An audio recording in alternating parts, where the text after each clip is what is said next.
because I didn't respond the way he wanted me to. So he decided to throw me against the cabinet and choke me.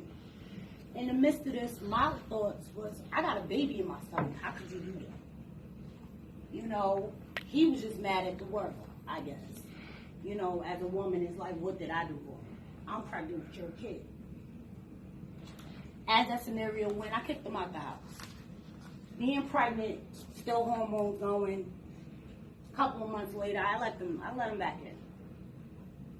Yeah, crazy me, right? But I was in love. At this point, I have transferred to a different apartment. I just had my second kid. She was probably about 4 months old. And I had her in my hand. We standing in the living room. I remember like the day was yesterday. And literally, he got mad because I told him he couldn't drive my car. And I told him I was dropping him off where he was going. Because at this point, you asked me a question. He was like, oh, it was a conversation he was having. He wasn't happy with the answer, basically. So he decided, because I told him he couldn't drive my car, he was choking me with my daughter in my hand. Literally, she was in my hand. I'm standing in the middle of the living room. TV about right here, and I had the baby in my hand. All I could think is that my daughter couldn't hit the floor. All I remember, I laid on the floor, my daughter landed on top of me. I told him he had to get out. You gotta go. I can't do this. This is not what my life is supposed to be like. I'm a mother too. This is not okay. Why am I dealing with this? I'm pretty. I got too much going on for myself. I'm working, have my own stuff, paying my own bills. Why is this? Left him alone. Long story short, I moved on. Had to been about 2014 is when I met my girlfriend. Dealing with her, was in a relationship with her. Things were fine. Life was great. She was happy. Just doing what life was doing. All of a sudden one day, I'm at work. At this time, I wasn't working a regular job no more because in the midst of all this, I found out that I had fibromyalgia in 2014. I found out in 2015 I had a kidney disease after dealing with a whole lot of pain. Then after that, I found out I had ankylosing spondylitis. So dealing with all that, went into surgery. I had reconstructive surgery on my hand. In the midst of one day, I had a whole cast on my hand, and she's coming in the house with issues. Oh, you were sleeping with this person, you doing that, you doing this. I'm fighting her with a cast on my hand. Kids at school. With her, I'm dealing with every Tom, Dick, and whoever. Everything's going wrong. She's coming in the house. I'm every name of the book every day.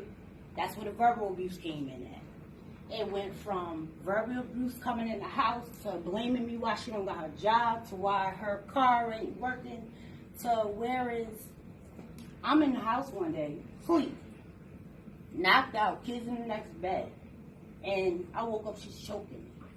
It's like, all right, why am I dealing with this again? In the same pattern, I'm trying to go outside one day, leave to take the kids. She's dragging me upstairs because she don't want me to leave the house. So whereas she's thinking the TV's talking to her, the cell phone's talking about her, that's when I know it's something not right with this person. Something's not going on, and I'm dealing with a whole lot, and I feel like I'm in the twilight zone. Went from taking her to therapy, and she was like, oh yeah, let's go, let's try to work this out. You know when you're in love, you a fool. But I had to snap out of it. The day she told me, I can cut your throat, something is wrong with that. So I literally picked up my kids while she was gone and went to my kids' mother's house, their grandmother. And I stayed there for practically 6 months because at this time, I was being stalked. I couldn't go nowhere without somebody popping up. For some reason, everywhere I went, she's popping up, and that was that issue, that mental issue she was dealing with, and she didn't want to let me go. So whereas January 26, 2017, I was in church. Just came from the altar. You know, praying to God, hey, going through a lot of stuff, trying to get my life together. Left her. She decided she wanted to pop up at church. She decided she wanted to sit behind me.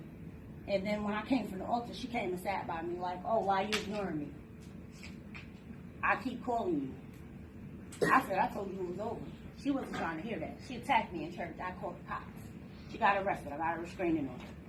During the midst of this, she's still texting me, even though there's a restraining order. So it's like you dealing with life, and you still got the restraining order. You're still dealing with domestic violence, and it's like, where's the help? So eventually I went to Unity House, which is because I'm up in Albany, New York right now. So this is where I drive down from today. And I went to Unity House, which is in Troy, and I started going through therapy. She got locked up. I switched apartments. So now I switch apartments, numbers, cars, everything. Had to change my whole life.